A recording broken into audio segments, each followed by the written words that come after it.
Hello, everyone. Another week. ESBR Boxing is back with a preview show. Myself and Paul Kelly, we are here again, as we are every single week, to go through the fights that are obviously upcoming this weekend. To be honest with you, this weekend we're purely stateside. We've got three fights, world title fights on there, some interim title fights on there. But I'll come to you firstly, Paul. Ask obviously as we do every week, and obviously I wish you well every week. I'm going to ask you if you're well again this week, and then I'm going to have you take us through the first of these fights, which I don't want to. I'm not going to ruin it for everyone by giving the name of who's fighting, but it's an eminent fighter down in the super featherweight division. Paul, how are you? And please take us through that first fight, please. Yeah, thanks. All good. All good. Thanks. I'm excited to be doing another preview show, and I think this is a bit of a stacked weekend of boxing, if I must say so. As you mentioned, some world title action, some other huge fights that aren't up for world titles, and I suppose that's, as you said, as you correctly alluded to there earlier, that's where we'll start. Probably the biggest name fighting this weekend, but in fact not for a world title, as Shakur Stevenson is back in action, as I believe he steps up to lightweight for his first lightweight fight, having failed to make weight down at super feather before. So yeah, up at lightweight for Shakur Stevenson. This time he's fighting Shakiro Yoshino. I will call him just Yoshino. I hope I didn't butcher his uh, Christian name too much. But yes, quick tail of the tape as we always do. Shakur Stevenson, 19-0 with 9 KOs. He's 25 years old, from the US. Southpaw fighter, 5'7", and has a 68-inch reach. As I mentioned, former WBC and WBO super featherweight champion, and this is his first fight up at 135 pounds after missing weight and relinquishing his titles last time out. His opponent, Yoshino, is 16-0 with 12 KOs. 31 years old Japanese fighter. He's orthodox, a little bit taller, 5'9", and the same reach at 68 inches. So yeah, obviously Shakur Stevenson doesn't really need any introduction, I suppose. Elliot does. He's beaten the likes of Oscar Valdez, Robson Conceição, Jamal Herring, Nakatali, Joey Gonzalez, Chris Diaz, just some fighters there that he's defeated. Yoshino, obviously probably not as well known, but he is undefeated. He's won 12 of his 16 fights by knockout, including KOing Nakatani last time out, who the likes of Vasily Lomachenko has fought previously as well. So that was a big win for Yoshino. He's never fought outside of Japan, Yoshino, as far as I'm aware. And obviously this is a huge test against Shakur Stevenson. So my question to you, Elliot, is do you think the step up in weight for Shakur Stevenson will be a problem? Do you think it could even bring out more talent, and even he might even look better up at 135 pounds?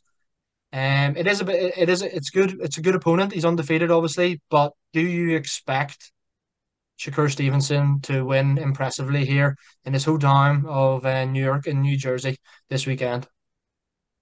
Thank you very much, Paul. As always, thank you very much for taking us through that so eloquently and comprehensively.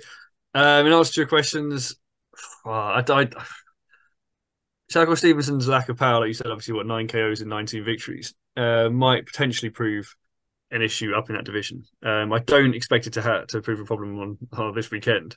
Frankly, I think he'll have far too much for Yashiro there. But I mean, you're going up into a division which is stacked. So whether his sort of power can translate, well, he won't have the power necessarily to translate up there. But obviously, as we've said previously on this channel, the guy's talent is undeniable. frankly, his reactions, his speed, his timing, everything about him is elite class in my opinion. So it's just a question really of how many of those boxes up at lightweight when he gets going he'll be able to outpoint. Frankly, but I think this will be a comprehensive victory for Stevenson. Quite frankly, whether he, like I said, the guy hasn't been stopped, so will he get stopped? We can potentially not. I don't know. I can foresee a Stevenson points victory, frankly, but I can foresee a comprehensive points victory for him. And yeah, just excited to see him get going, frankly, at the new weight. Yeah, I agree. I'm excited to see Shakur Stevenson. Obviously, as you mentioned, an absolute world class talent. Arguably, I don't know whether some people would probably have him in their top 10 pound for pound rankings as well when he was at super feather. I don't think that changes now that he's gone up to lightweight. Obviously, this isn't the world title fight, but some potentially huge fights there. Obviously, with Ryan Garcia and Gervonta Davis hopefully happening in a couple of weeks' time. That's at a catch weight, but lightweight fighters there, the likes of Devin Haney, still Lomachenko hanging about there. Some massive fights potentially for Shakur Stevenson in the future. And yeah, I for one think he'll win this weekend. I think probably likely that he'll win via decision. But yeah, I'm excited for this fight. Without dwelling on it too much more, Elliot, I believe you are going to take us through our second fight of the weekend, and we are again in the US, as you stated at the start of the video. This time we are in Carson, California. We are indeed, Paul. We are indeed, and we're WBC Interim World Super Welterweight action this weekend with our man Sebastian Fundora, who fights against Brian Mendoza.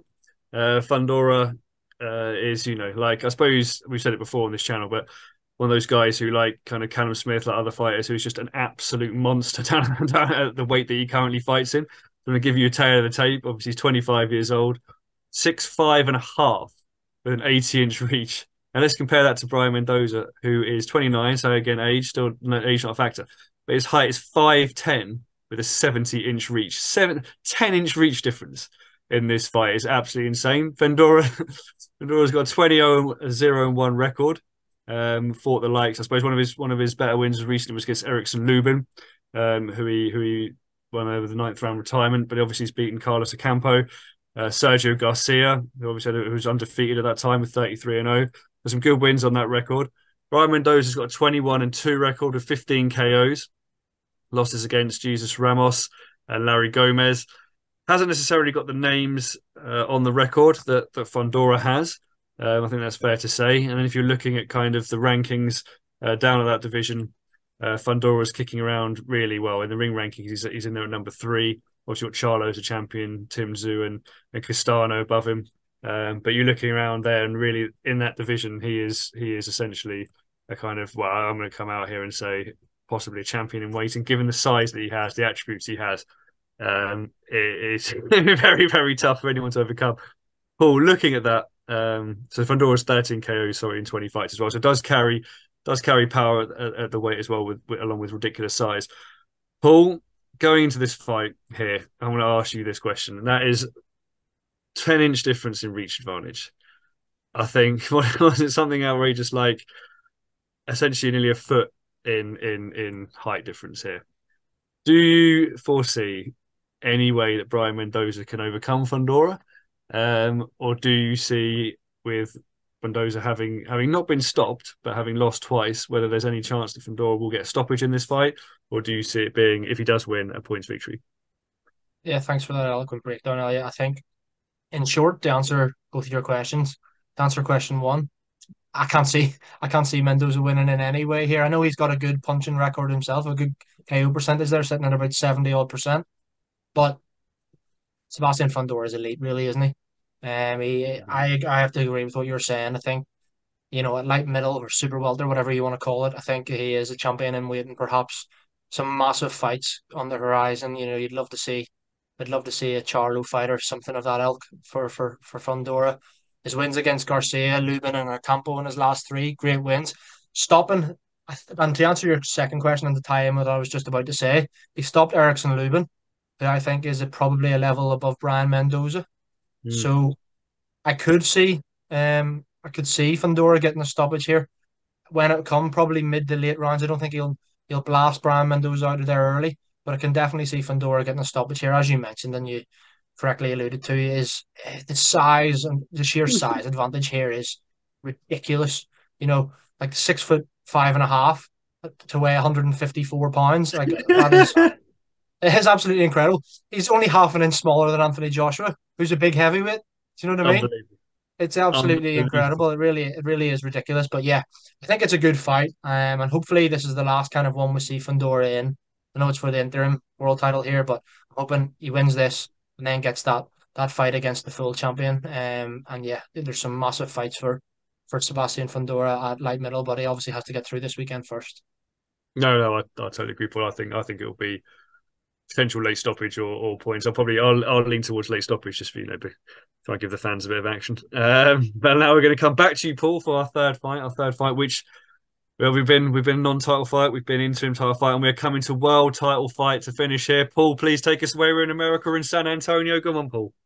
We are indeed in San Antonio, Texas here, Elliot. And as you mentioned there, last but by no means least here, we're going to Jesse Rodriguez, who is fighting Christian Gonzalez Hernandez for the vacant WBO flyweight belt. Jesse Rodriguez needs no introduction. 17-0, 11 KOs, 23 years old, one of the hottest prospects in boxing right now. Southpaw, 5 foot 4.5, 67-inch reach, and of course he is the former WBC super flyweight champion. We know he stepped up superfly on really late notice and to step in for a fight, won the world title, defended it once or twice, and he's back coming back down to his more natural weight of flyweight this weekend. He's fighting Christian Gonzalez Hernandez, who's 15-1, a Mexican fighter. For me, looking at his record, it's extremely padded. Um, so I think, looking at the names that Jesse Rodriguez has beaten already in his short career, despite only being 23 years old, as you mentioned, he's beaten Rungvisai, Carlos Cuadras, Israel Gonzalez, all up at super flyweight. So now coming back down to his more natural weight here. I think it's fair to say that Bam Rodriguez has looked impeccable so far. He hasn't really put a foot wrong in his career. I, for one, fully expect him to become a two-weight world champion this weekend, winning this vacant WBO belt. So yeah, throwing it back to you, Elliot. Do you agree with me there? Do you think that this is just a routine victory for Rodriguez? If so, do you expect a stoppage? Obviously, I mentioned there he's got 11 KOs and 17 victories. Stopped the likes of Rungvisai and stuff, so he's clearly a big puncher. Do you think Bam Rodriguez gets another knockout win here and becomes a two-weight world champion? First off, sensational breakdown there, Paul. I actually do agree with you. I do agree with you fully, but I think it's going to be two-weight world champion. I think it's going to be a stoppage. Yeah, like you say, I mean the record of Hernandez not the best. Not I mean, obviously he's fought some guys that are kind of well, he's fought some guys that obviously have winning records at least, but no one that seems to have anywhere near the sort of record that you'd expect as a sort of step up fight or against the guys that the records, the likes of, like you say, the likes of that Rodriguez has stopped. So yeah, I think it's gonna be a comprehensive victory. I see it being a comprehensive stoppage victory. Like you say, Rodriguez, one of the hottest prospects in boxing currently. Two-weight world champion. Yeah, I don't think there's any doubt in that. And I think, frankly, if he deserved to be, two-weight world champion, I think one of the interesting signs really for me as well is on how limited possibly this opponent Hernandez could be is that there's no picture of him on BoxRec, Paul, and that there is an indication that he should not be in the ring with Jesse Rodriguez. So yeah, two-weight world champion KO victory, Yeah, I absolutely. completely agree. I could see it even potentially being early for Bam Rodriguez. He's got a few early stoppages in there. Wouldn't be surprised to see this not last more than 5 or 6 rounds. And yeah, I'm hoping. Obviously, he was campaigning at Superfly. I wouldn't be against. He's only 23. He's probably going to go through the weights, but I wouldn't be Mm. against him. Imagine him fighting the likes of Estrada or Chocolatito in coming years. Even if he steps up a little bit, even the fights with the likes of Sonny Edwards, something like Mm. that. There could be huge fights on the horizon for Jesse Bam Rodriguez. And yeah, I completely agree, Elliot. I think it's going to be a comprehensive stoppage victory here. Comprehensive stoppage victory and, like you say, massive fights on the horizon. Just happy to just. It seems like the US is the place where those fights are getting made. So hopefully they can get those fights over the line and we can see some of those because definitely, like you said, he's gone up to Superfly, dominated there, come back down. I think, like you say as well, he'll go through the weights. So yeah, get this one out of the way, become two-weight world champion, and just get moving. Basically, yeah, still got a time and age on his side. Looking forward to the journey.